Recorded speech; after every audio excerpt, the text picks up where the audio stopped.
મંગલમ ભગવાન વીરો મંગલમ ગૌતમ પ્રભુ મંગલમ સ્થૂલી ભદ્રાદ્યા જૈનો ધર્મસ્તુ મંગલમ. જે કર્મ વિજ્ઞાન છે આપણા જૈન ધર્મનું, તો તે આપણને સમજવાનું છે. હવે અહીંયા સુધી આપણે શું સમજ્યું છે? નવતત્વમાં આપણે આવા અમુક આપણે પદાર્થો સમજ્યા છે. પુણ્ય, એક તો પુણ્ય છે, પછી પાપ છે, આશ્રવ છે, બંધ છે, સંવર છે, નિર્જરા છે અને મોક્ષ તત્વ. તો એમાં બધું શું આવે છે? કર્મોની વાત આવે છે ને એમાં, કે કર્મોનું બંધ, કર્મ વાતાવરણમાંથી ખેંચાઈને આત્મા બાંધે છે, પોતાની સાથે એકમેક કરે છે. પછી એને અંશે અંશે એની નિર્જરા કરવી, સંપૂર્ણ રીતે નિર્જરા કરવી એટલે મોક્ષ થઈ જાય. એટલે સંપૂર્ણ રીતે કર્મ મુક્ત થઈ જઈએ તો મોક્ષની અવસ્થાની પ્રાપ્તિ થાય. તો એ બધું આપણે આ કર્મોની ઘણી બધી વાત આપણે સમજી અહીંયા ઉલ્લેખ આવેલું છે. આ પુણ્ય શુભ કર્મ છે, પાપ એક અશુભ કર્મ છે. આશ્રવ એટલે અમુક રીઝન્સના કારણે કર્મોનું આવવું અને બંધ થઈ જાય, આત્માની સાથે એકમેક થઈ જાય તે બંધ. સંવર એટલે કે કર્મનું આવવું તે રોકી નાખવાનું. નિર્જર એટલે અંશે અંશે કર્મોની ને ખરવું, જરવું, આત્માથી દૂર કરવું. ને મોક્ષ એટલે કે સંપૂર્ણ કર્મરહિત અવસ્થા. એવી રીતે આવે છે. તો હવે આપણને કર્મ શું છે એ પણ આપણને સમજવું પડશે. તો તે અહીંયા આ ટોપિકમાં આ ટોપિક નંબર 3 આપણે સ્ટાર્ટ કરશું. હવે કર્મ એટલે કે શું છે, અશુભ કર્મ એટલે કે શું છે એ સમજવાનું છે. તો જે પણ મિથ્યાત્વ, અવિરતિ, કષાય અને યોગ, આ 4 કારણોથી, હેતુ એટલે કારણ, આ 4 કારણો વડે, આ 4 કારણોથી ના કારણે જે આત્મા વડે જે પણ વાતાવરણમાં રહેલા જે કર્મો આવીને જે બંધાય છે, તો તે બધા અશુભ કર્મ કહેવાય છે. જે પણ આ હેતુઓ, જે 4 કારણોથી જે પણ કર્મ કરાય છે તેને અશુભ કર્મ કહેવાય છે. જે પણ આપણે કશાયો કરીએ, ક્રોધ, માન, માય, લોભ, રાગ, દ્વેષ, જે પણ કશાયો જીવ કરે છે, તો એ વખતે શું થાય છે? એના કારણે આત્માના જે શુદ્ધ પ્રદેશો છે એના ઉપર આવીને વાતાવરણમાંથી કાર્બન વર્ગણા ચોંટી જાય છે. કર્મ બંધ કહેવાય છે એને. અને એના કારણે જે આપણા અનંતા ગુણો છે એ બધા ઢંકાઈ જાય છે, ઢંકાતા જાય છે. આપણું જે આત્માનું જે શુદ્ધ સ્વરૂપ છે એ મલિન થતો જાય છે. જે એના ગુણો છે, અનંતા ગુણો, એ ઢંકાતા જાય છે, વધારે વધારે માત્રામાં ઢંકાતા જાય છે. તો કર્મોનું મેઇન કાર્ય શું છે? આત્માના ગુણોને ઢાંકવું. અને જ્યારે ઉદય આવે તો ત્યારે એ વિપાક બતાડે, પોતાના અલગ અલગ ફળો હોય છે, ફળ એ બતાડે છે. તો એ કર્મનું એવું સ્વરૂપ છે. બરાબર? જે પણ રાગ, દ્વેષ વગેરે જે જીવ કરતો હોય છે, રાગ અને દ્વેષ એટલે કે શું? મમત્વ હોય છે તે રાગ, અને દ્વેષ એટલે કે શું? જે ક્રોધ આવે, કોઈ ઉપર તિરસ્કાર ભાવ જાગે, તો એ બધું દ્વેષમાં આવી જાય છે, સમાવેશ થઈ જાય છે. તો જે પણ જીવ રાગ કે દ્વેષ જેવા જ્યારે જીવને ભાવ આવે છે આપણામાં, જે જ્યારે આવા અધ્યવસાયો કે ભાવો જાગે છે, તો એ બધું શું છે? એ બધી વિકૃતિ કહેવાય છે, વિભાવ દશા કહેવાય છે. તે આપણા આત્માની સહજ સાચો એનો સ્વભાવ નથી, એ વિભાવ દશા છે. અજ્ઞાન છે એ પણ શું છે? અજ્ઞાન. જ્યારે સમ્યક દર્શન ગુણ ઢાંકેલું હોય, સમ્યક જ્ઞાન સમ્યક દર્શન ગુણ ઢાંકેલું હોય કર્મોના આવરણના કારણે, તો ત્યારે કહેવાય છે કે જીવ અજ્ઞાની છે. અજ્ઞાની એટલે એ નથી કે, એનું એ મિનિંગ નથી કે કઈ સ્કૂલમાં જે સ્ટડીઝ છે એ આવડતું ન હોય એને અજ્ઞાની નહીં કહેવાય.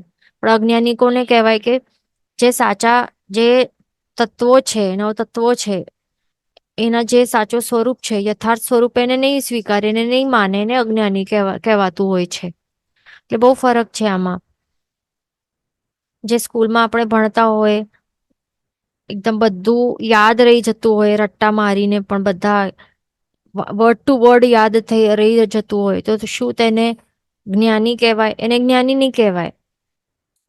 એના આત્મામાં પણ જો ખોટી માન્યતાઓ રહેલી હોય, જે જેવું છે તેવું તેને નહીં માને, સાચા સ્વરૂપને તે સ્વીકારે નહીં, માનતું નહીં હોય, ખોટી માન્યતાઓ રહેલી હોય તો એવા જે રટ્ટાબાજ પર્સન હોય એને પણ અજ્ઞાની જ કહેવાય છે. ભલે એક્ઝામમાં 100 આઉટ ઓફ 100 માર્ક્સ મળે કે બહુ મોટો સાયન્ટિસ્ટ બની જાય તો પણ એ અજ્ઞાની કહેવાય છે. એ ધ્યાન રાખવાનું. શા માટે? કારણ કે અજ્ઞાન એટલે જીવને અજ્ઞાની ક્યારે કહેવાય? જ્યારે એના આત્મામાં મિથ્યાત્વ રહેલું હોય છે, મિથ્યાત્વ રૂપ અજ્ઞાન રહેલું હોય છે, એના સમ્યક દર્શન સમ્યક જ્ઞાન ગુણ ઢંકાયેલા હોય છે, ત્યારે જીવને અજ્ઞાન કહેવાય છે. ભલે એ કેટલું પણ ઇન્ટેલિજન્ટ હોય, યાદ રહેતું હોય છે, તો એવું હોય છે, ધ્યાન રાખવાનું. તો એ અજ્ઞાનને પણ વિકૃતિ કહેવાયેલી છે. કારણ કે આપણે આત્માની આવી સાચી સ્વાભાવિક દશા નથી. સાચી સ્વાભાવિક દશા કેવી છે આત્માની? એ અનંત જ્ઞાનનું ભંડાર છે. કેવલ જ્ઞાન જ્યારે થાય, પ્રગટ થાય, તો ત્યારે બધું જ્ઞાન પ્રગટ થઈ જાય ને. કાંઈ પણ એનાથી છુપાતું નથી, છુપાઈને રહી શકતું નથી એ જીવ, જે એ આત્માથી. તો એવી સાચી આપણા બધાની સાચી સ્વાભાવિક દશા છે, કેવલ જ્ઞાનની દશા છે, એવી દશા છે. પણ એ કેવલ જ્ઞાનને ઢાંકનાર એવા બધા કર્મો છે. એ બધા કર્મોને શું કહેવાય છે? વિકૃતિ કહેવાય છે. એ બધા કર્મો આપણા આત્માને બાંધીને રાખ્યા છે. એના કારણે જે એના પડલ છે કે એના જે આવરણ છે, તો એના કારણે આપણા ગુણો ઢંકાઈ જાય છે. અનંત જ્ઞાન ગુણ ઢંકાયેલું છે, સમ્યક દર્શન સમ્યક જ્ઞાન ગુણ ઢંકાયેલું છે, એટલે આપણે અજ્ઞાની છીએ, રાગ દ્વેષ કરી રહ્યા છીએ. તો એવા જે આ કર્મો છે આ બધા, તો એ કર્મો નું સંબંધ આત્મા સાથે ક્યારથી સ્ટાર્ટ થયું, ક્યારથી શરૂ થયું? જો એવું ક્વેશ્ચન આપણને આવે તો એનો આન્સર શું છે? એનું આન્સર એવું નથી કે અમુક તારીખથી, અમુક સમય, અમુક ટાઈમથી, અમુક તારીખથી, અમુક દિવસથી જ આપણા આત્મા સાથે કર્મોનો સંબંધ સ્ટાર્ટ થયો, એવું નથી. પણ એનો આન્સર શું છે? અનાદિકાળથી. અનાદિ એટલે કે શું? અનાદિ એટલે જેનું સ્ટાર્ટ નથી. કોઈ એવી સ્ટાર્ટિંગ, એવું એક તારીખ કે સમય કે ડેટ કે કોઈ એવું દિવસ નથી કે હા હમણાંથી આ સ્ટાર્ટ થયું છે આપણા આત્મા સાથે કોઈ કર્મનો સંબંધ, એવું નથી. પણ અનાદિકાળથી છે, એટલે કોઈ સ્ટાર્ટ જ નથી, પણ પહેલાથી જ છે, શરૂઆતથી જ આપણા આત્મા ઉપર કર્મોનું બંધ રહેલું જ છે. એવું જ આપણને માનવાનું છે, અને તે જ સત્ય છે. શા માટે? જો આપણે એવું માનીએ ને કે અમુક અહીંયા સમજો કે સમજો કે ફેબ્રુઆરી મંથ છે, ફેબ્રુઆરી 2018 આપણે લઈએ, ફેબ્રુઆરી 2018, એમાં ડેટ્સ આપણે લખીએ 1, 2, 3, 4, 5, 6, એવી રીતે આપણે સમજો ડેટ લખીએ. ને જો આપણે એવું આપણને લાગે કે 3 ફેબ્રુઆરીના દિવસે અને 9 વાગે, રાત્રે 9 PM, આ દિવસ અને આ સમયથી અમુક આત્મા છે, અમુક જીવ છે, એના સાથે, આ આત્મા સાથે કર્મોનો સંબંધ શરૂ થયો હતો. એટલે પહેલું કર્મ આવીને અહીંયા ચોંટ્યો અને પછી ચોંટાતા ગયા. તો જો એવી રીતે જો હોય ને, તો દેટ મીન્સ આ 3 ફેબ્રુઆરી 2018 9 વાગ્યાથી પહેલાનો જે સમય હતો, એનાથી પહેલા 1 ફેબ્રુઆરી, 2 ફેબ્રુઆરી, તો એ ટાઈમ અને આ 3 ફેબ્રુઆરીથી ના 9 વાગ્યાથી પહેલા શું હતું? આ જીવની દશા શું હતી? કર્મમુક્ત દશા હતી. દેટ મીન્સ એ તો ત્યાં તો સિદ્ધ અવસ્થા એને મળી ગઈ હતી. એ થાય ને મિનિંગ. જેઓ એ પહેલું આપણે કહીએ કે 9 વાગ્યા, 3 ફેબ્રુઆરી 9 વાગે સૌથી પહેલી વખત પહેલા કોઈ કર્મનું અહીંયા બંધ થયું, સંબંધ અહીંયા સ્ટાર્ટ થયું આત્મા સાથે. દેટ મીન્સ એનાથી પહેલા શું હતું? એ કર્મમુક્ત હતું, એ જ માનવું પડશે ને.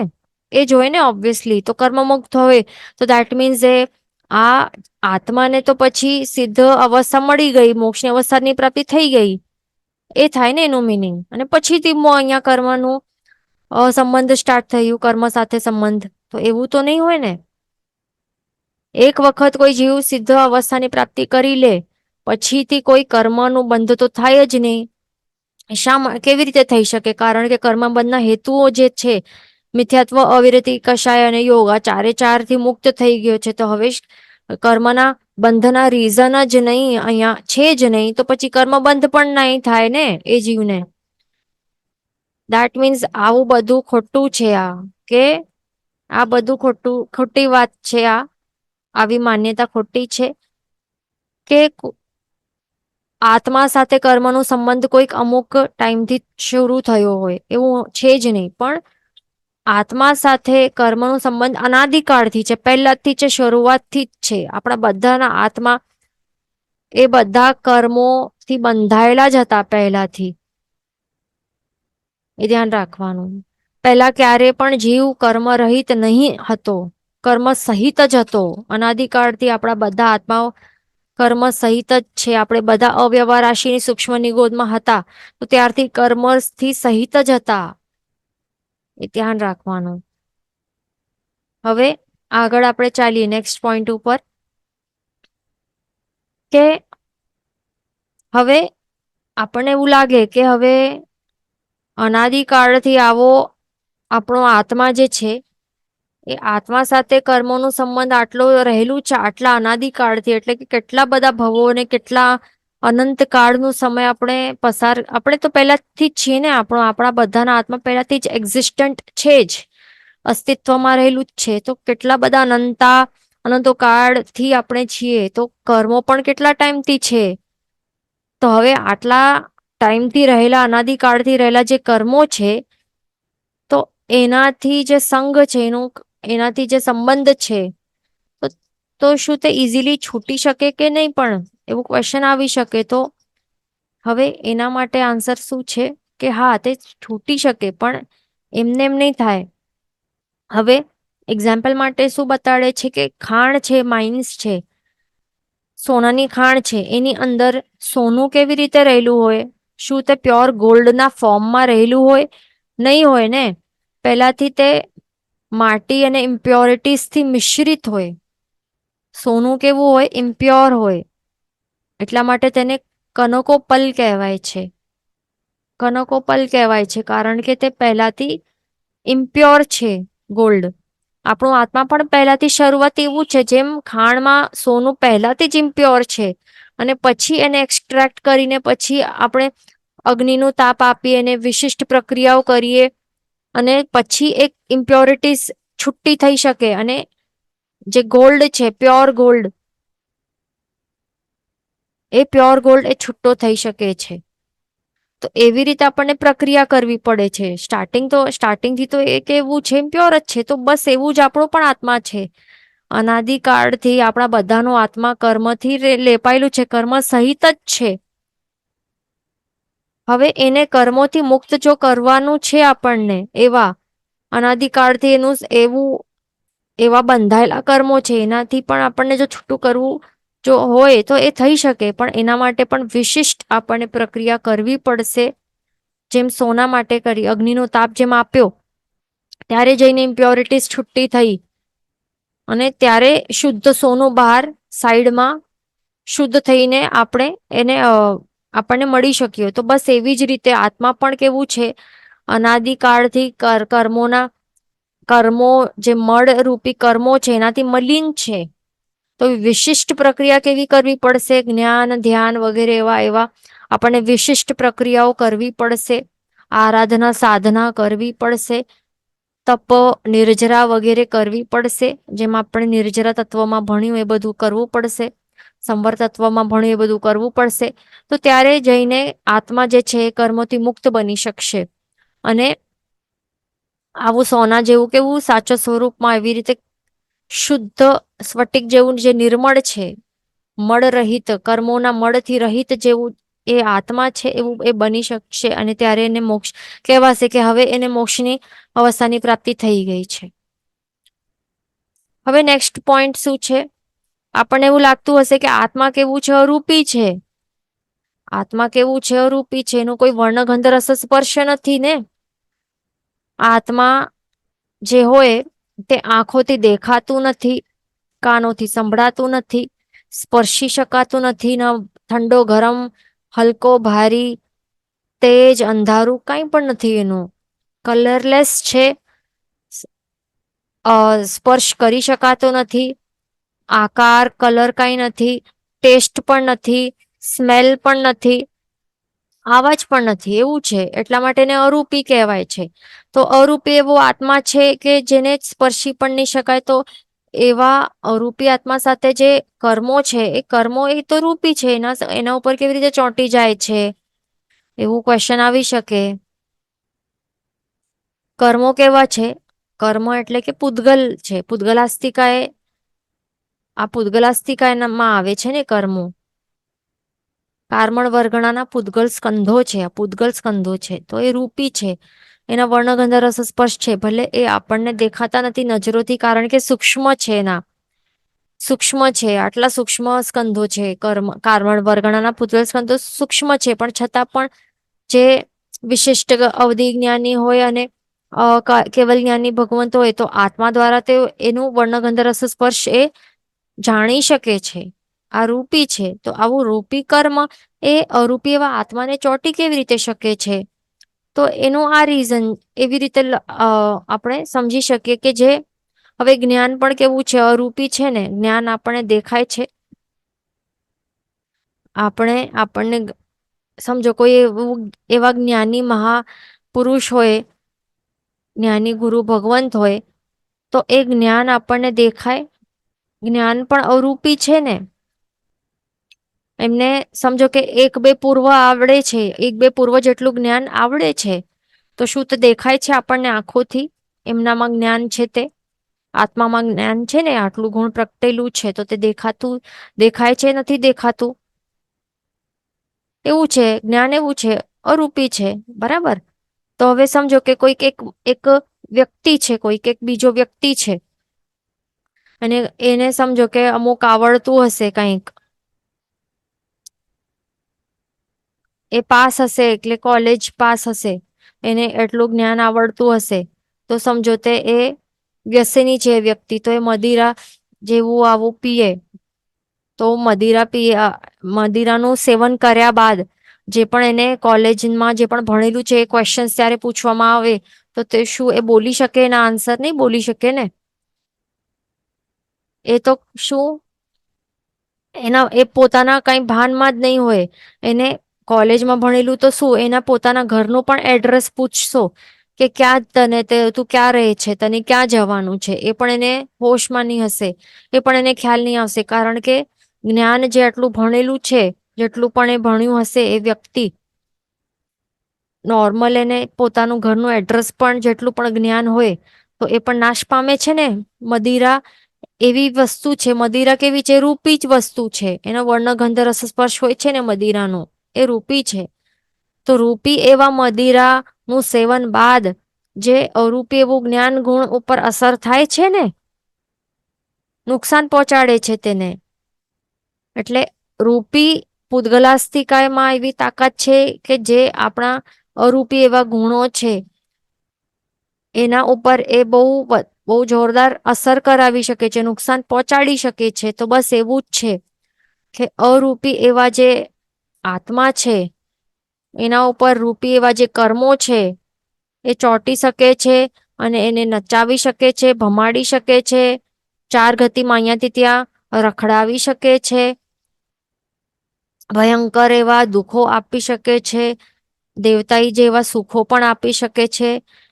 એ બધું કરાવી શકે છે. એવું છે કર્મમાં આવી તાકાત. અને આત્માને એવી રીતે બાંધી પણ શકે છે. અરૂપી ભલે છે તો પણ બાંધી શકે છે એને એની બેડીઓમાં. એવું છે આ. ધ્યાન રાખવાનું. અહીંયા ક્વેશ્ચન છે કે કનકોપલ એટલે કે શું? તો કનક એટલે કે ગોલ્ડ, અને ઉપલ, કનક plus Uppal is equal to કનકોપલ. Uppal એટલે કે જે એને સાથે જે માટી વગેરે જે મિશ્રણ હોય છે, તો તે ઇમ્પ્યોર ગોલ્ડ, તે કનકોપલ. ઓકે, તો એવી રીતે આપણે સમજ્યા. હવે આગળ નેક્સ્ટ પોઈન્ટમાં શું આપણને સમજવાનું છે? લાડવાના દ્રષ્ટાંતથી કર્મની પ્રકૃતિ, સ્થિતિ, રસ અને પ્રદેશ બંધ, 4 પ્રકારના બંધ આપણને સમજવાના છે. પ્રકૃતિ, તો આ 4 પ્રકારના બંધ અહીંયા આપણે થોડા ક્લાસ પહેલા પણ આવ્યું હતું, પેજ નંબર 57 ઉપર પણ રહેલું છે. બસ એ જ અહીંયા પાછું અહીંયા બતાડેલું છે. આપણે બંધ તત્વમાં ભણ્યું હતું ને, તો તે જ અહીંયા પાછું રિપીટ છે, બીજું કઈ નવું નથી. પાછું અહીંયા આવે છે એટલે આપણને સમજવું પડશે પાછું. આપનું રિવિઝન પણ થઈ જશે. તો આ 4 પ્રકારના જે બંધ છે ને, પ્રકૃતિ, સ્થિતિ, રસ અને પ્રદેશ, 4 પ્રકારના બંધ છે. એ ક્યારે નક્કી થાય છે? જ્યારે પણ કોઈ પણ કર્મ આત્માની સાથે, અહીંયા આ આત્મા છે, આત્મા છે, તો આત્મા ઉપર જ્યારે પણ કોઈ પણ એવું વાતાવરણમાં કેવા ન્યુટ્રલ કર્મો રહેલા હોય છે, એવા કોઈ 8 પ્રકારના કર્મો નહીં રહેલા હોય કે આ જ્ઞાનાવર્ણ્ય છે, આ દર્શનાવર્ણ્ય છે, આ મૌન્ય કર્મ છે, તો આ જીવે આવું આવું કર્યું તો હવે આ બધામાંથી જ્ઞાનાવર્ણ્ય કર્મનું જ આવરણ થશે, એવું એવું નથી. ધ્યાન રાખવું, એવું નથી. બધા કર્મો ન્યુટ્રલ રહેલા હોય છે, કોઈ એવા સ્વભાવવાળા નથી રહેલા કે આ જ્ઞાન ગુણને ઢાંકનારું સ્વભાવવાળું છે, કે આ દર્શન શું કોઈ પણ એવા ગુણ છે તો એને ઢાંકનારું, સમ્યક દર્શન ગુણને ઢાંકનારા એવા આ કર્મો છે, એવા કોઈ એવા સ્વભાવવાળા પર્ટિક્યુલર સ્વભાવવાળા કર્મો નથી. અહીંયા કઈ વાતાવરણમાં બધા ન્યુટ્રલ છે, બધા એક જ ટાઈપના એવા કારણ વર્ગના પૂતગલ સ્કંધો છે. તો હવે જ્યારે કર્મનું બંધ થાય છે આત્મા ઉપર, તો તે જે સમય, એક્ઝેક્ટ જે સમય ઉપર આ પર્ટિક્યુલર કર્મોનો બંધ થાય છે આત્મા ઉપર, તો એ સમયે જ આ 4 વસ્તુઓ નક્કી થાય છે. કઈ 4 વસ્તુઓ? પ્રકૃતિ, સ્થિતિ, રસ અને પ્રદેશ. આ 4 વસ્તુઓ નક્કી થાય છે કે આ પર્ટિક્યુલર કર્મ જે ન્યુટ્રલ કર્મ છે, જે બંધાઈ રહ્યું છે આ આત્મા ઉપર, તો એનું પ્રકૃતિ કેવી હશે તે ત્યારે નક્કી થાય છે કે હા, તે એનું સ્વભાવ અહીંયા નક્કી થયું, પ્રકૃતિ અહીંયા નક્કી થઈ કે હા, કે આ કર્મ આત્માના જે જ્ઞાન ગુણ છે એને ઢાંકનારો બનશે, એવા સ્વભાવવાળો આ કર્મ, એટલે એવા ટાઈપનું કર્મ કે જ્ઞાન ગુણને ઢાંકનારો કર્મ, એવા સ્વભાવવાળું એ કર્મ છે. તો એ અહીંયા એટલે કે આ જ્ઞાનાવર્ણ્ય કર્મ, તો અહીંયા એ સમય નક્કી થાય છે. ધ્યાન રાખવાનું, પેલાથી કોઈ એવું જ્ઞાનાવર્ણ્ય કર્મ રહેલું છે અને પછી એ બંધાય છે, અરે હા જ્ઞાનાવર્ણ્ય કર્મ બંધાયું, એવું નથી થતું. ધ્યાન રાખવું, ન્યુટ્રલ કર્મ છે અને બંધના સમય અહીંયા હવે નક્કી થશે કે આ અમુક અમુક ગુણ છે, તો એ અમુક ગુણને ઢાંકનારા સ્વભાવવાળું આ કર્મ છે. તો અહીંયા એવી રીતે કર્મની પ્રકૃતિ હવે નક્કી થાય છે. પ્રકૃતિ એટલે કે કર્મનો સ્વભાવ, એટલે કે કયા પર્ટિક્યુલર ગુણને ઢાંકશે, આત્માના કયા ગુણને ઢાંકશે, તો એ છે આ પ્રકૃતિ બંધ. તો અહીંયા એક્ઝામ્પલ છે લાડુઓનું, લાડવાના દ્રષ્ટાંતથી આપણને સમજવાનું છે. તો અલગ અલગ લાડુઓ હોય છે. એક સૂંઠનો લાડુ હોય, પછી એક મેથીનું લાડુ હોય. આ 2 પ્રકારના લાડુઓ છે. ઓકે, તો હવે આ સૂંઠના લાડુનો સ્વભાવ કેવું છે? એ કફનું નાશક છે. મેથીના લાડુનો સ્વભાવ કેવું છે? વાયુનો નાશક છે. બસ એવી જ રીતે છે કે જે અલગ એવા જે સ્વભાવવાળા છે ને, તો બસ એવી જ રીતે છે કે અમુક અહીંયા કર્મ છે, જ્ઞાનાવર્ણ્ય કર્મ છે, એ જેમ કે સૂંઠનો લાડુ એ કફનો નાશ કરે, તેવી રીતે જ્ઞાનાવર્ણ્ય કર્મ એ જ્ઞાન ગુણને નું આવરણ કરે છે જીવના. એવી રીતે છે આ જે મોહનીય કર્મ છે, ચારિત્ર ગુણનું આવરણ કરે છે, સમ્યક દર્શન ગુણનું આવરણ કરે છે. તો એવી રીતે અમુક અમુક કર્મો આત્માના અમુક અમુક જે આ ગુણો છે એનું આવરણ કરે છે. એવી રીતે અલગ અલગ સ્વભાવવાળા કર્મો હોય છે. કેટલા?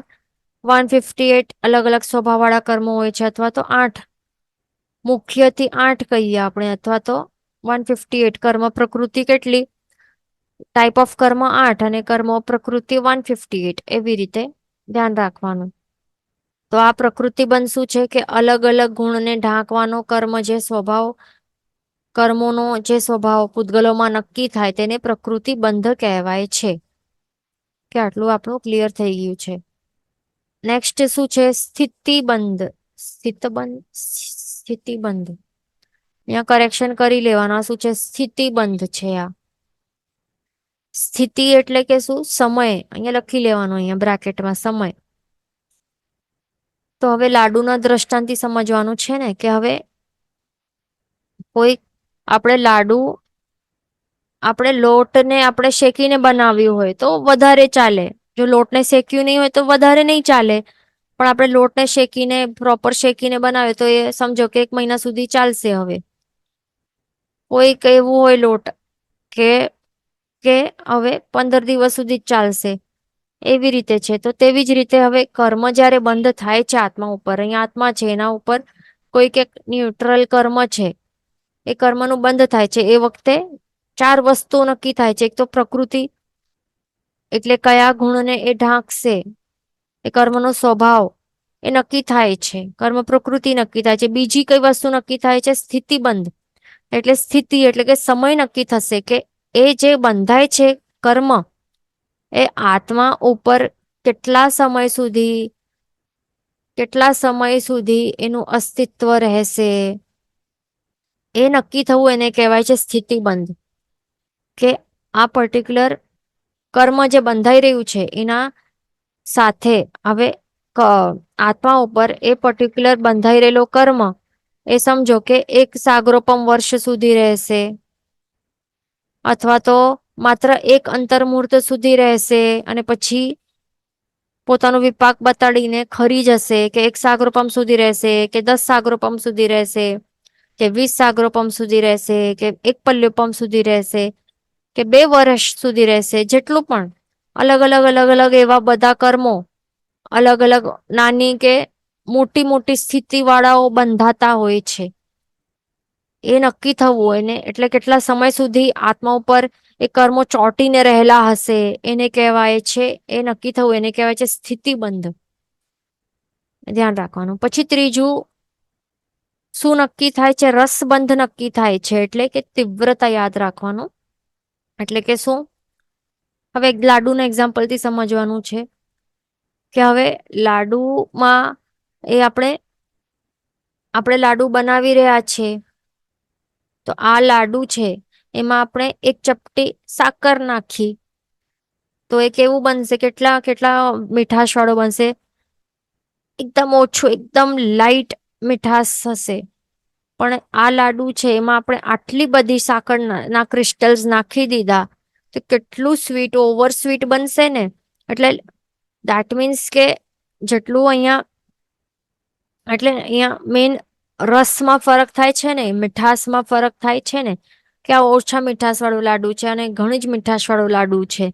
એવી જ રીતે છે કે કર્મ જે પણ જ્યારે બંધ થાય છે કોઈ પણ એક આત્મા ઉપર, જ્યારે કર્મ બંધાય છે એ વખતે રસ બંધ થાય છે. એટલે કે રસ નક્કી થાય છે કે હવે આ કર્મ જે બંધાઈ રહ્યો છે એ જ્યારે ઉદયમાં આવશે તો એ કેટલી તીવ્રતા સાથે, કેટલી તીવ્રતા અથવા તો મંદતા સાથે એ પોતાનું જે રસ છે બતાડશે. રસ એટલે કે જેમ આપણે જોયું ને મીઠાશ વધારે ઓછી, તો તે રસ છે. એટલે કે એનો રસ એટલે કે વિપાક, એટલે કે ફળ. એટલે એ ફળ બતાડશે. ઉદયમાં આવીને પછી કેટલો જોરદાર મીઠો ફળ આપશે. એટલે કે શુભ ફળ, બહુ વધારે જોરદાર સારું શુભ ફળ આપશે કે એકદમ ઓછું શુભ ફળ આપશે, ઓછા મીઠાશ વાળો, અથવા તો એકદમ કારેલાના જેવા કડવું એટલે કે એકદમ અશુભ, જોરદાર અશુભ ફળ આપશે કે એકદમ હલકો અશુભ ફળ આપશે. એટલે કે મંદતા કે તીવ્રતા કે કેવી છે, આ શુભ કે અશુભ ફળ. તો તે રસ છે, એ વિપાક છે, એટલે ફળ છે. એટલે કેવું તીવ્રતા વાળો ફળ બતાડશે તે નક્કી થાય છે. કર્મ બંધાતી વખતે જે નક્કી થાય છે તો તેને કહેવાય છે રસબંધ. ઓકે, એ ક્લિયર થઈ ગયું. હવે છે પ્રદેશબંધ, ચોથું. તો પ્રદેશબંધ એટલે કે શું? અહીંયા લાડુના એક્ઝામ્પલથી સમજવાનું છે કે હવે આપણે લાડુ બનાવી રહ્યા છીએ. ઓકે, તો હવે જો આપણી ઘણી બધી બુંદીઓ, ઘણી બધી આટલી બધી બુંદીઓ યુઝ કરી અને એનાથી લાડુ બનાવ્યો, તો લાડુ કેટલું બન્યો? આટલા મોટા સાઈઝ નું બન્યો છે. પણ હવે સમજો કે આપણે ખાલી 10 બુંદીઓ યુઝ કરી, ખાલી 10 બુંદીઓ નું આપણે એક લાડુ બનાવવા ટ્રાય કર્યું, તો આટલું જ નાનકડું બન્યું છે ને લાડુ. તો એવું જ છે. પ્રદેશબંધ એટલે કે શું છે? કે જ્યારે આત્મા ઉપર કર્મોનું બંધ થાય છે, આત્મા અહીંયા છે, આ આત્મા ઉપર કર્મનું જ્યારે બંધ થઈ રહ્યો છે એ વખતે પ્રદેશ બંધ નક્કી થાય છે. એટલે કે શું નક્કી થાય છે? કે એ વખતે કે આ કર્મોના પ્રદેશ કેટલા ગ્રહણ કરશે, ક્વોન્ટિટી, પ્રમાણ નક્કી થાય છે. કારમણ વર્ગણાના પૂદગલ સ્કંધો છે આ, એના કેટલા પ્રદેશ ગ્રહણ કરે છે. 10 પ્રદેશો ગ્રહણ કરે છે કે 100 પ્રદેશો કે 1000 કે કરોડ કે કેટલા? તો એ કેટલા પ્રદેશોનું પ્રમાણ એ ગ્રહણ કરે છે, બંધાય છે. ઓછા પ્રદેશો કે વધારે પ્રદેશો, તો તે નક્કી થવું, તો એને કહેવાય છે પ્રદેશ બંધ. ઓકે, તો એટલે આપણે આ 4 વસ્તુ સમજી દીધી કે જ્યારે પણ આત્મા સાથે કોઈ પણ ન્યુટ્રલ કર્મ વાતાવરણમાંથી એનું બંધ થાય છે, એ જ સમયે 4 વસ્તુઓ પણ નક્કી થાય છે. શું શું નક્કી થાય છે? પ્રકૃતિ એટલે બંધાતા કર્મની પ્રકૃતિ એટલે કે સ્વભાવ, એટલે કે કયો ગુણ ઢાંકનારું બનશે આ કર્મ, તે નક્કી થાય છે. એટલે કે 8 કર્મોમાંથી કયો કર્મ, કે 158 માંથી કયો કર્મ, તે નક્કી થાય છે. બીજું, તે પર્ટિક્યુલર સમજો કે આ કેવા સ્વભાવ વાળું છે, જ્ઞાન ગુણને ઢાંકનાર એવું જ્ઞાનાવર્ણ્ય કર્મ છે. તો આ જ્ઞાનાવર્ણ્ય કર્મ એ કેટલા સમય સુધી આત્મા સાથે ચોંટાયેલું હશે, ને એટલે કે સ્થિતિ, તે પણ નક્કી થાય છે સાથે જ, તે જ સમયે, કે નાની સ્થિતિ વાળો છે કે મોટી સ્થિતિ વાળો છે. એટલે કે એક અંતર્મુહૂર્ત સુધી રહેશે કે કેટલા, કે 2 સાગરોપમ કે 10 સાગરોપમ સુધી રહેશે. એની સાથે ત્રીજી વસ્તુ શું નક્કી થાય છે? કે જ્યારે આ જ્ઞાનાવર્ણ્ય કર્મ ઉદયમાં આવશે, તો ત્યારે એ કેવો ફળ બતાડશે પોતાનો, એની ફળની તીવ્રતા કેટલી હશે? એકદમ મંદ હશે, એટલે જ્ઞાન ગુણને એકદમ જોરદાર ઢાંકી નાખશે, કે તે એકદમ શું કહેવાય, એકદમ આપણે કહીએ ને ઢબ્બુ જેવું ટાઈપનું હશે, કે ભૂલક્કડ, કે કાંઈ પણ યાદ નહીં રહે, કે એકદમ લો આઈક્યુ વાળો એવું હશે, કે એકદમ કેવા લેવલનું જ્ઞાન ગુણ ઢંકાશે? જ્યારે, એટલે કે જ્યારે આ જ્ઞાનવર્ણ્ય કર્મ ઉદયમાં આવશે, તો ત્યારે એકદમ મંદ ફળ આપશે કે જોરદાર ફળ આપશે, એ નક્કી થાય છે. એટલે કે તે રસબંધ, ફળની તીવ્રતા. ચોથું શું? પ્રદેશ બંધ. એટલે કે હવે આ કર્મ જ્યારે બંધાય છે, તો એ વખતે આ જ્ઞાનાવર્ણ્ય કર્મના કેટલા પ્રદેશ, હવે નક્કી તો થઈ ગયું છે જ્ઞાનાવર્ણ્ય કર્મ, ઓકે, તો સાથે સાથે પણ નક્કી થશે કે એના કેટલા પ્રદેશોનું કેટલા પ્રમાણ, બહુ વધારે પ્રદેશો બંધાશે કે ઓછા પ્રદેશો, તે એક સાથે આ 4 વસ્તુઓ નક્કી થાય છે. તો આપણે આપણું થઈ ગયું અહીંયા આ ટોપિક, 4 પ્રકારના બંધ, એ પણ લાડવાના દ્રષ્ટાંતે આપણે સમજી લીધું. હવે નેક્સ્ટ શું છે પોઈન્ટ? હવે આપણને લાગશે કે આ કર્મો જે છે, તો એનું આપણે સમજ્યા ને કે જ્યારે જેમ કે મદિરાનું એક્ઝામ્પલ આપણે જોયું, કે મદિરા રૂપી છે, રૂપી એવી મદિરામાં પણ કેવી તાકાત છે કે જે આત્માના જ્ઞાન ગુણો પર અસર કરે છે, એને એટલે એને નુકસાન પહોંચાડે છે. તો અહીંયા આપણને લાગતું હશે કે અરે કર્મોમાં કેટલી તાકાત છે, કે જે અરૂપ એવા આત્માને પણ એવા એના ગુણોને, એવા અનંત ગુણવાળો, અનંત ગુણના ભંડાર, અનંત શક્તિ, અનંત જ્ઞાન એક્સેટ્રા, એવા ગુણોનું ભંડાર, એવું આત્મા એવું પાવરફુલ છે, છતાં પણ રૂપી એવા કર્મો એના ઉપર કેવી કેવી એને બાંધી નાખે છે, બેડીઓમાં જકડી રાખે છે, એવા અલગ અલગ શરીરો આપી નાખે છે, કેવા કેવા ભયંકર ફળ ને સુખ દુઃખ ને શું આપે છે. એટલે કે કર્મોમાં કેવી તાકાત રહેલી હશે એવું આપણને ડર લાગતું હશે, પણ ધ્યાન રાખવું કે કર્મોમાં આટલી પણ તાકાત નથી કે પોતે આવીને વળગી જાય આત્મા ઉપર. ધ્યાન રાખવું. પણ આત્મા છે ને એ પોતે જ કર્મોને બાંધે છે. પોતે જ એવા આ મિથ્યાત્વ, અવિરતિ, કષાય અને યોગ એવા 4 કારણો છે. એ 4 કારણો વડે આત્મા પોતે જ શું કરે છે? આ 4 કારણો વડે કાર્મણ વર્ગના પૂદગલ સ્કંધોમાં જે જ્ઞાન વગેરે જે ગુણ છે એને ઢાંકવાની તાકાત પેદા કરે છે. અહીંયા હમણાં તો જોયું ને કે કર્મો તો એમને એમ ન્યુટ્રલ છે, પડેલા છે વાતાવરણમાં, કઈ કરતા નથી. આત્મા તો અહીંયા ચૂપચાપ પડેલો છે. પણ વાતાવરણમાં જે રહેલા જે કર્મો છે એ ઓટોમેટિકલી આ કર્મોમાં આવી તાકાત નથી કે એવું નથી કે આ પોતે આવીને આવી જાય અને આ આત્મા ઉપર આવીને ચોંટી જશે જ્યારે એને ફાવે ત્યારે, કે જેવું આટલા પણ પાવરફુલ નથી કઈ કર્મો. તો કર્મ બંધ શા માટે, કોના કારણે થાય છે? તો આત્મા છે ને એ જ કર્મોથી વધારે પાવરફુલ છે. આત્મા પોતે જ શું કરે છે? મિથ્યાત્વ, અવિરતિ, કષાય અને યોગ આ 4 કારણો પોતે જે કરે છે અને એના કારણે શું કરે છે? એના કારણે જ પોતે જ આત્મા પોતે જ આ કાર્મણ વર્ગના જે પૂદગલ સ્કંદો જે પડેલા છે ને વાતાવરણમાં, તો એને પોતે જ અહીંયા ખેંચીને ગ્રહણ કરે છે અને બંધ કરી નાખે છે. એવું છે આ. અને જ્યારે બંધ થાય તો ત્યારે આ 4 વસ્તુઓ પણ ઓટોમેટિકલી નક્કી થાય છે ને, કે પ્રકૃતિ કઈ થશે, પ્રકૃતિ બંધ નક્કી થાય છે. એટલે આ કર્મો કેવા છે? ન્યુટ્રલ છે. કોઈ આ જ્ઞાનાવર્ણ્ય કે દર્શનાવર્ણ્ય કે મોહનીય એવા તો છે નહીં ને. વેદનીય કર્મ કે અંતરાય કર્મ એવા તો છે નહીં. પહેલાથી તો એ ન્યુટ્રલ જ છે. પણ હવે આ ન્યુટ્રલ એવા કર્મો છે, કાર્મણ વર્ગના પૂદગલ સ્કંદો છે, તો એને આવા સ્વભાવવાળા કોણ બનાવે છે કે આ જ્ઞાન ગુણને ઢાંકશે, કે આ કર્મ આત્માના જે અક્ષય સ્થિતિ ગુણ છે એને ઢાંકશે, કે અનંત સુખ, અવ્યાબાદ સુખ છે એ ગુણને ઢાંકશે, કે અનંત ચારિત્ર ગુણ છે એને ઢાંકશે, અનંત દર્શન ગુણ છે એને ઢાંકશે. એ બધા આવા એવો પાવર કોણ આપે છે? તો એ જીવ જે આત્મા જ આપે છે.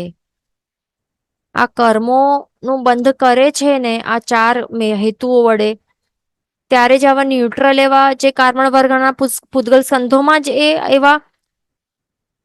એવા તાકાત એ જ પેદા કરે છે કે આવા પોતાના એવા અમુક ગુણોને ઢાંકી નાખશે. એવા સ્વભાવવાળા કર્મો નું બંધ એ પોતે જ કરે છે. એવી તાકાત એ જ પોતે જ આપે છે. અને કાર્બન વર્ગના પૂદગલ સ્કંધો ન્યુટ્રલ છે, એને કર્મ રૂપે પોતે જ એ બનાવે છે, કર્મ બંધ કરાવે છે અને પોતે જ એવું કર્મ બંધ પણ પોતે કરે છે. કર્મની પ્રકૃતિ એના કારણે જ આવી રીતે નક્કી થાય છે. પોતાના ગુણોને ઢાંકશે એવા સ્વભાવવાળા અને એવા પાવરવાળા એ જ બનાવે છે, આત્મા જ. એવું છે આ. તો હવે કર્મ જે છે એ બંધાઈ જશે તો ત્યારે, એટલે બંધાતી વખતે એના સ્વભાવ પણ નક્કી થાય છે ને. તો અલગ અલગ એવા મૂળ 8 સ્વભાવ કહેવાય છે. જ્ઞાનાવર્ણ્ય, દર્શનાવર્ણ્ય, અંતરાય, મોહનીય કર્મ, વેદનીય કર્મ, નામ કર્મ, ગોત્ર કર્મ અને જ્ઞાનાવર્ણ્ય, દર્શનાવર્ણ્ય, મોહનીય કર્મ, વેદનીય કર્મ, અંતરાય કર્મ, નામ કર્મ, ગોત્ર કર્મ અને કયો રહી ગયો એક? આયુષ્ય કર્મ. હા, આઠમું છે આયુષ્ય કર્મ. તો આ 8 મૂળ કહેવાય છે આ. અને એના પેટા ભેદો કહીએ ને, 8 મૂળ કર્મો છે એના પેટા ભેદો કહીએ તો એ 158 ભેદ થાય છે. તો આવી રીતે હોય છે. તો હવે જ્યારે આત્મા કર્મોનું બંધ કરે છે તો ત્યારે એ બંધ કેવું હોય છે? શીર નીર જેવું કહેવાય છે. શું? ક્ષીર નીર જેવું બંધ કરે છે. એટલે કે દૂધની અંદર પાણી કેવી રીતે મિક્સ થઈ જાય છે, એકમેક થઈ જાય છે ને, પછી આપણે શું હાથથી કે સ્ટ્રો થી કે બીજી કોઈ વસ્તુથી આપણે સેપરેટ કરી શકીએ દૂધ અને પાણીને? જેવા પહેલા હતા એવી રીતે અલગ અલગ કરી શકીએ? નહીં કરી શકીએ ને, એકમેક થઈ ગયા તો. હંસ હોય એ હંસ કેવી રીતે એ કરી શકે છે? દૂધના જે ડ્રોપલેટ છે એ પી જશે, પાણી રહી જશે, એવી રીતે હોય છે. પણ એકમેક થઈ જાય એ કેવા થઈ જાય? ક્ષીરની જેમ એકમેક થઈ જાય તો બસ આત્મા સાથે કર્મનો બંધ થાય તો ત્યારે કર્મો પણ એકમેક થઈ જાય છે. એવી રીતે ક્ષીર નીરની જેમ. અહીંયા પછી આગળ આવે છે કર્મના મૂળ અને ઉત્તર ભેદો. આ 8 એના મૂળ ભેદ છે: જ્ઞાનાવર્ણ્ય, દર્શનાવર્ણ્ય, વેદનીય, મોહનીય, આયુષ્ય, નામ, ગોત્ર, અંતરાય. આ કર્મના 8 મૂળ સ્વભાવો છે. આ પ્રકૃતિઓ છે. આ જ્ઞાન ગુણને ઢાંકનારો એવું જ્ઞાનાવર્ણ્ય કર્મ. તો એવી રીતે આ 8 કર્મો છે, મૂળ ભેદ કહેવાય છે. અને એના ઉત્તર ભેદો કેટલા કેટલા છે બધાના પોતપોતાના? જ્ઞાનાવર્ણ્યના 5 છે ઉત્તર ભેદ કે પ્રતિભેદ. દર્શનાવર્ણ્ય કર્મના 9, વેદનીયના 2, મોહનીયના 28, આયુષ્યના 4, નામકર્મના 103, ગોત્રના 2 અને અંતરાયના 5. એવી રીતે ટોટલ અપ કરીએ તો 158. એવી રીતે ઉત્તર ભેદો થાય છે. એ બધાનું દરેક કર્મનું આગળ આગળ આવશે. હવે અહીંયા આગળ આવે છે ઘાતી કર્મ. તો ઘાતી કર્મ, આ 8 મૂળ કર્મો છે, એમાંથી ઘાતી કર્મ કયા છે? આ જ્ઞાનાવર્ણ્ય એ ઘાતી કર્મ છે, દર્શનાવર્ણ્ય પણ ઘાતી કર્મ છે, પછી મોહનીય કર્મ એ ઘાતી કર્મ છે, અને અંતરાય કર્મ. આ 4 કર્મો આ ઘાતી કર્મો છે. ધ્યાન રાખવાનું, આ બેઝિક છે, યાદ રાખવાનું છે બધાને. તો આ 4 કર્મોને ઘાતી કર્મ શા માટે કહેવાય છે? કારણ કે આત્માના જે જે મૂળ ગુણ છે ને, મૂળ સ્વાભાવિક ગુણ છે, આત્મા છે એના સ્વાભાવિક મૂળ ગુણ કયા છે? અનંત જ્ઞાન છે, અનંત દર્શન છે, અનંત ચારિત્ર છે, અને અનંત વીર્ય છે. તો આ 4 આત્માના મૂળ ગુણો છે, સ્વાભાવિક ગુણો છે. અનંત જ્ઞાન, અનંત દર્શન, અનંત ચારિત્ર, અનંત વીર્ય. આ 4 મૂળ ગુણ છે, મૂળ સ્વાભાવિક સ્વરૂપ છે. તો એનું ઘાત કરી નાખે છે આ 4 કર્મો. એના કારણે એને ઘાતી કર્મ કહેવાય છે. ધ્યાન રાખવાનું. જ્ઞાનાવર્ણ્ય અનંત જ્ઞાન ગુણનો ઢાંકે છે એવા સ્વભાવ વાળું છે, આ એવી પ્રકૃતિ છે એની. દર્શનાવર્ણ્ય કર્મ અનંત દર્શન, આત્માના અનંત દર્શન ગુણને ઢાંકે છે. મોહનીય કર્મ આત્માના અનંત ચારિત્ર ગુણને ઢાંકે છે. અંતરાય કર્મ આત્માના અનંત વીર્ય ગુણને ઢાંકે છે. એટલા માટે આ 4 ઘાતી કર્મ કહેવાય છે. અને બાકીના જે કર્મો છે, વેદનીય કર્મ, આયુષ્ય કર્મ, નામ કર્મ અને ગોત્ર કર્મ, એ કેવા છે? અઘાતી કર્મ કહેવાય છે. વેદનીય કર્મ, આયુષ્ય, નામ અને ગોત્ર કર્મ, 4 કર્મો કેવા છે? કે આત્માના જે સ્વાભાવિક ગુણો છે ને, મૂળ ગુણો છે, આ એમનું ઘાત નથી કરી શકતા. એટલા માટે એને અઘાતી કર્મ કહેવાય છે. હવે આગળ નેક્સ્ટ પોઈન્ટ શું છે? હવે ઘાતી અઘાતી કર્મ તો સમજી લીધા. હવે આપણે સૌથી પહેલું જે કર્મ છે જ્ઞાનાવર્ણ્ય કર્મ, તો એનું આપણને સ્વરૂપ સમજવાનું છે આ કર્મનું. તો હવે જે જ્ઞાનાવર્ણ્ય કર્મ છે, આ તો કર્મ છે, પણ આ કર્મ નું સ્વભાવ શું છે? કે આત્માનું જે જ્ઞાન ગુણ છે એનું આવરણ કરે, એને ઢાંકે, એવું એનો સ્વભાવ છે. તો આ જ્ઞાન છે શું? આત્માનું જે ગુણ છે ને, જ્ઞાન ગુણને ઢાંકે છે, એવું એનું આ જ્ઞાનાવર્ણ્ય કર્મનો સ્વભાવ છે. પણ જ્ઞાન ગુણ એટલે કે શું છે? આ આત્માનું, આત્મામાં રહેલું જે જ્ઞાન ગુણ, તે આત્માનો એક પાવર છે. આ કેવું પાવર છે આપણા આત્મામાં? કે આ પાવર દ્વારા આ જ્ઞાન ગુણ એટલે કે આત્માનું એવું પાવર એના દ્વારા જે પણ વસ્તુઓ હોય છે એના વિશેષ ધર્મ આત્મા જાણી શકે છે. એવી જે શક્તિ કે પાવર છે એને કહેવાય છે જ્ઞાન ગુણ. આપણા બધામાં આ ગુણ રહેલું છે. આ ધ્યાન રાખવાનું. કોઈ પણ વસ્તુ રહેલી હોય એનું વિશેષ ધર્મ, જેમ કે કોઈક એક વસ્તુ છે, મોબાઈલ છે, એ વસ્તુ છે ને, તો મોબાઈલના ફીચર્સ શું છે, સ્પેશિયલ ફીચર્સ શું છે, આ made in China, made in US, ક્યાં બનેલું છે, એના પાર્ટ્સ ક્યાં બનેલા છે, એના ફંક્શન્સ શું છે, પ્રોપર્ટી શું છે, વિશેષ ધર્મો આપણને સમજી શકાય છે ને. આ બધા વિશેષ ધર્મ છે.